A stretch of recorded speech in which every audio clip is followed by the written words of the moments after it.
I built this tiny device, and it's a fully working game console running on just an STM32.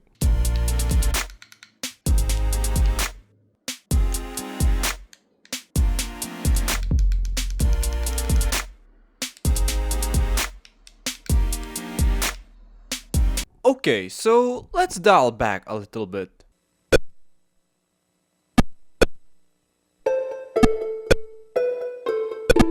You probably know this game, it's called Pong. It was inspired by a real-life table tennis or ping pong and was created back in year 1972 by Alan Alcorn at Atari. You might be wondering, why a game this simple is so special?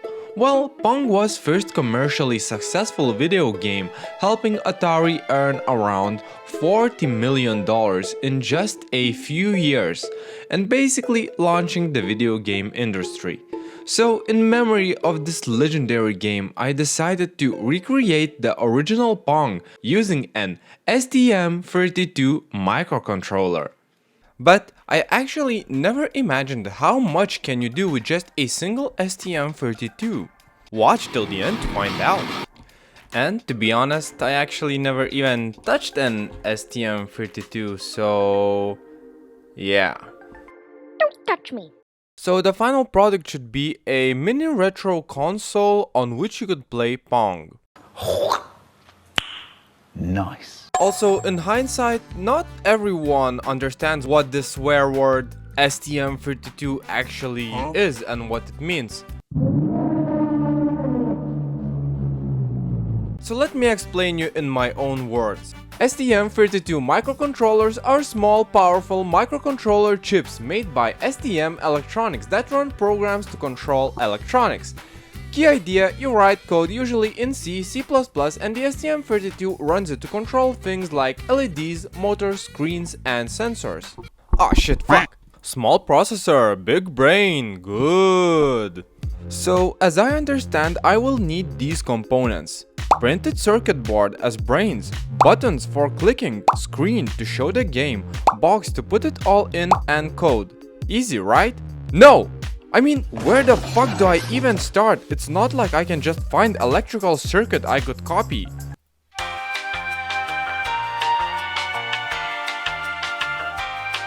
Well, it's not like I can just find internet full of tutorials with STM32 coding.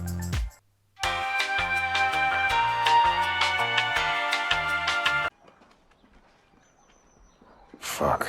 So, as I have said, I really want this console to be small, and for that reason I chose a very average size, 0.96 inches, still very average, OLED screen. So to use my average sized OLED screen, I will have to design my own PCB. And so this is mine, well, this is the circuit. And it's totally not mostly a copy of STM Blue Pill circuit, so don't even bother googling. So as an STM, I chose this one, F0 series, and it basically means it's stupid in STM series. But we're all still very proud of him, so good job, don't give up, buddy. So the circuit has some basic stuff like reset and boot buttons, LED for indication if it's actually alive or not, voltage regulator cause I'm gonna feed it from button battery, some sick reverse polarity protection cause you know we all sometimes make mistakes and put in batteries in the wrong direction. And most importantly, I have 4 very sick and amazing buttons for user interaction. So how does the actual PCB look like? For that, well, I have to thank JLC PCB, because he's the sponsor of today, yay! JLC PCB is one of the most reliable PCB manufacturers, offering 5 PCBs for just $2. Yes, you heard me right. And if you're working on more complex design, they also provide 4-layer or even 6-layer PCBs at ridiculously low prices.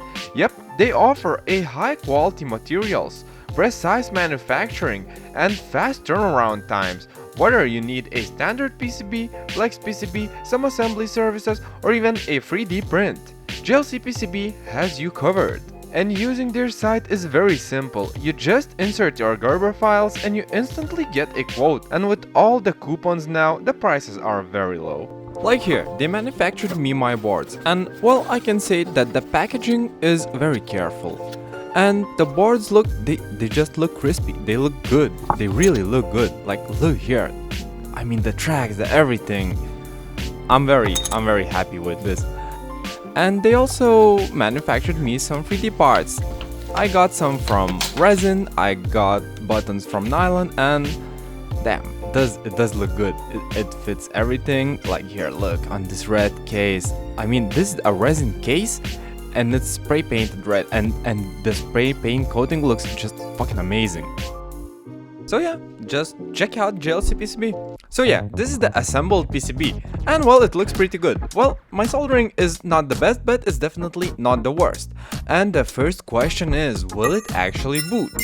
So I already pushed the code into it, and well, that's already a good sign because the code actually went in, so hooray. And dum-da-da-dum, the LED is actually blinking and nothing is burning from the battery, so everything kind of works, yeah. Well, what about the average size screen now? Will it work? Well, at first, it didn't. And that was because I started spamming screen commands before I even initialized it in code. And after fixing that mistake, well, here you go.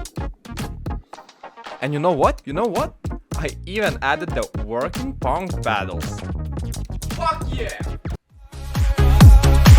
I said,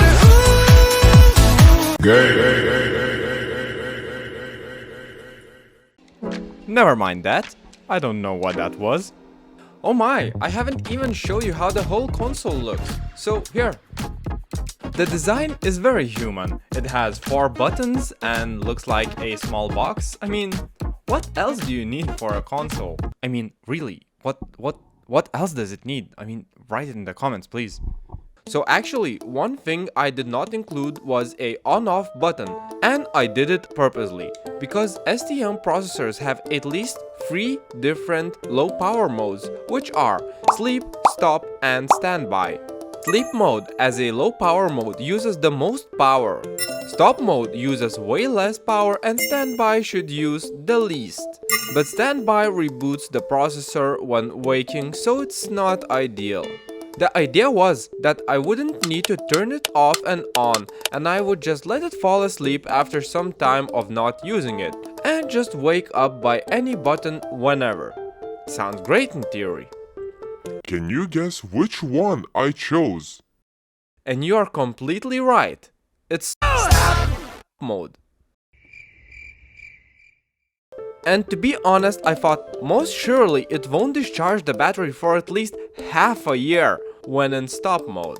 So I did some measurements. As you can see, it uses 6 milliamperes when working and 2 milliamperes when it's in stop mode. So for 40 milliamperage battery, about 6.5 hours of playing, which is actually pretty good. Or 20 hours to full discharge in stop mode. Wow, that's not great. So the results show that I do have to fucking put the button in that turns on and off, and it's not that easy. I have to cut the trails already that are made. So, and the soldering is not actually very comfy here.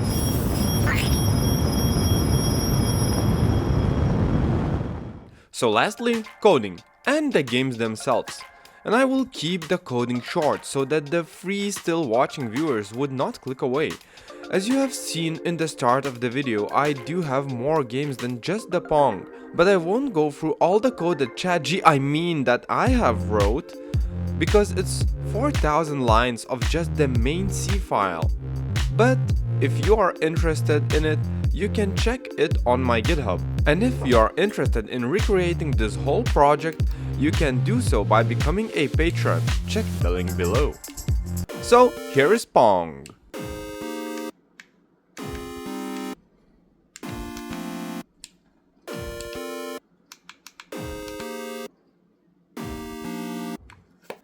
Everybody knows Tetris, like come on. So here it is. And it can move, rotate and speed up the block. Come on, give me that Tetris, come on, I need a Tetris.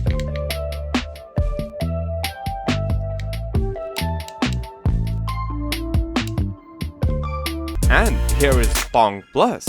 It's a game of Pong with some cool buffs like speed up,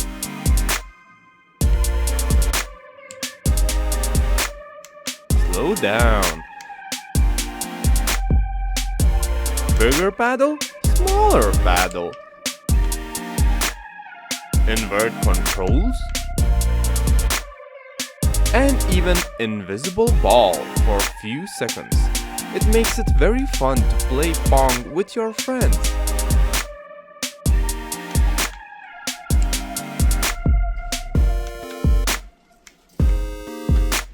"3D Maze" is a retro game where you navigate through a 3D maze, and it's extremely amazing that STM32 can actually run it.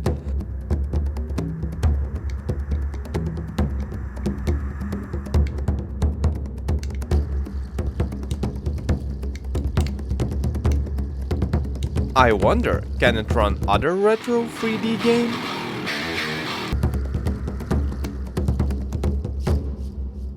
Roach, developed in 1980s, is a dungeon crawling video game, and this is the game you just wanna stay playing for way longer than others, fighting enemies, collecting gold and trying to reach the end of the dungeon. I really enjoyed this one.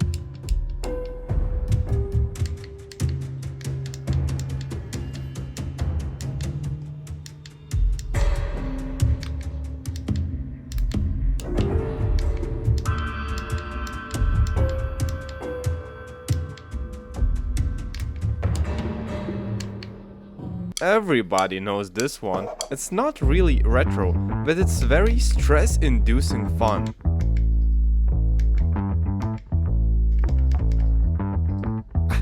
Yeah, I'm so fresh like the morning. Mouth wide open like they yawning. Every time they see me, they in G-Strike. Homie, this is too far. Then we have Space Invaders. And it is a game released in 1978 where you need to destroy all alien ships while evading their shots.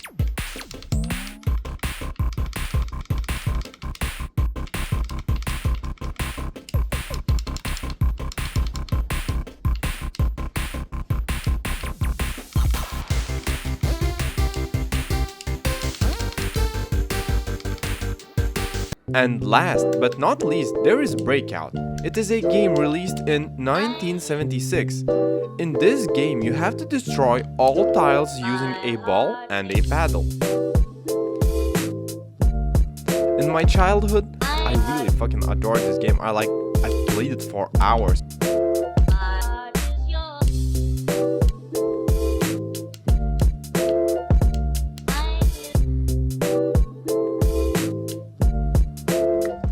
And no project using a screen is actually done until you can answer, can it run Doom?